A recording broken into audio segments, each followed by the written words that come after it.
Hello, in this video we are going to look at how easy it is to complete a session and finalize the after session notes for the parents. So the first thing you're going to do is go to the login page. I've already placed the username and password. You would place your own, of course. I'm going to hit login. Now as soon as you come in to the system, you will see the upcoming sessions as the first panel. I'm going to select the session that occurred the day before, yesterday, on May 25th. And you'll see here under View, there is a bullseye type icon. That's to complete the session. So I'm going to click on that one right from there.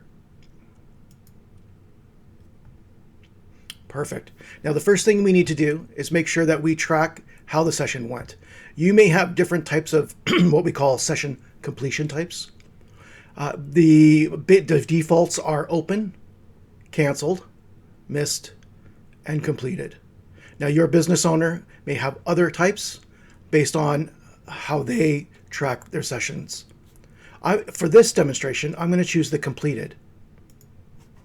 Now it's very important that you select this first. If you then scroll down to your report and leave a report and you try to submit it, it's going to ask you for the outcome here. So let's just do this first. Now you'll also see your wages are shown there. The information for the session is here in the top panel. I'm going to scroll down a little bit to the report. So this is just an example report where we have a slider or a rubric and then an anecdotal report. So I'm going to say, let's say this is for, how well did this, what was your impression of the session, maybe this might be. And I'm going to give it an 8 out of 10. Next, we're going to look at the next one. Maybe this is homework, what homework are left over, what things did you identify. You'll have your own, and you'll see here, as I type,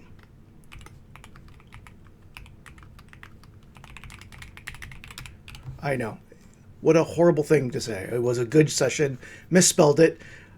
I just wanted to let you know that if your business client does have AI turned on for the account, you just click the little wand, the magic wand, and the session was productive and successful. Works out perfect. And at this point, you're done. All you need to do is hit submit. And it's now complete. You'll see now session complete at the top. The message is the session has been saved, and the report will be emailed to the student. If in fact your business owner has sessions go through moderation first, you'll get a message saying that it's waiting moderation. Otherwise, you can expect that session report has been emailed to the parent. At this point, you can also click on View from the said menu bar at the top, and you can see you can see the report that you've left behind. And that's how easy it is to complete a session and leave a report. Now, before we end, I do want to go back to the dashboard, and you'll see that the session that was originally there is now gone. And you can do so for the next one. Thanks for listening.